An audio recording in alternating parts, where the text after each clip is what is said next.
Nickache Murray, tell us, you sum up your performance for us.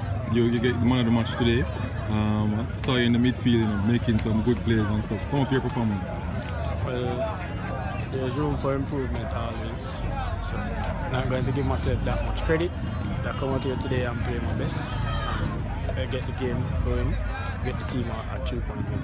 How the transition like though, leaving from high school, schoolboy football into the Premier League, playing at this high tempo, high level? Well, I'm getting used to it so far because I played my first season last season, we won the title.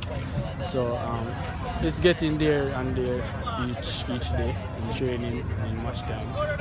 So, yeah. I saw your coach really trusting you and putting you out there to play. He believes in you.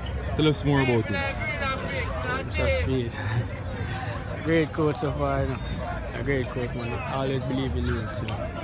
All the other coaches don't believe in youth, they always believe in youth. I believe that youth are the future, and youth can make the team play much faster and organized. Nickache Murray, thanks for the interview and continue to do the good work. Hope you get more man of the match performance. Thank you very much.